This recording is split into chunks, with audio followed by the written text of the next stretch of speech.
അമ്മ ഇതിന് ശേഷം മാറ്റങ്ങൾ വന്നിട്ടുണ്ടോ എന്ന് ചോദിച്ചിട്ടുണ്ടെങ്കിൽ കോഴ്സ് മാറ്റങ്ങൾ ഉണ്ടായിട്ടുണ്ട്. എല്ലാ മദേഴ്സിൻ്റെയും ലൈഫിലുണ്ടാവുന്ന ചെറിയ ചെറിയ മാറ്റങ്ങൾ എനിക്കും ഉണ്ടായിട്ടുണ്ട്. നമ്മുടെ പ്രയോറിറ്റീസൊക്കെ ഫുള്ള് മാറിപ്പോകും. നമ്മുടെ ഫസ്റ്റ് പ്രയോറിറ്റി ബേബി ആയിട്ട് മാറും. അതേപോലെ തന്നെ നമ്മുടെ എല്ലാം നമ്മൾ ഡിപ്പെൻഡ് ചെയ്യണത് അല്ലെങ്കിൽ ഡിപ്പെൻഡഡ് ആവണത് അവനിലായിരിക്കും.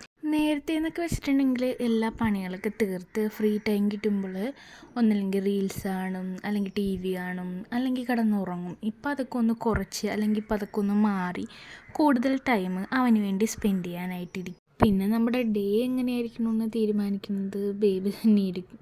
ഉറക്കത്തിൻ്റെ ടൈം പീരീഡ്സൊക്കെ ഫുള്ള് മാറും. ഇടയ്ക്കിടയ്ക്ക് ഫീഡ് ചെയ്യേണ്ടത് കൊണ്ട് തന്നെ നൈറ്റൊക്കെ ഉറക്കമൊക്കെ ശരിയാവില്ല. അങ്ങനെയുള്ള ചെറിയ ചെറിയ മാറ്റങ്ങളുണ്ടാവും. പിന്നെ ഇതൊക്കെ നമ്മൾ കുറച്ച് വലുതായി കഴിയുമ്പോൾ ഒരുപാട് മിസ് ചെയ്യുമല്ലോ. അപ്പോൾ പാരൻറ്ഹുഡ് അല്ലെങ്കിൽ മദർഹുഡ് ഹാപ്പി അല്ലെങ്കിൽ കാമായിട്ട് എൻജോയ് ചെയ്യാൻ ഞാനും ശ്രമിച്ചുകൊണ്ടിരിക്കുന്നു.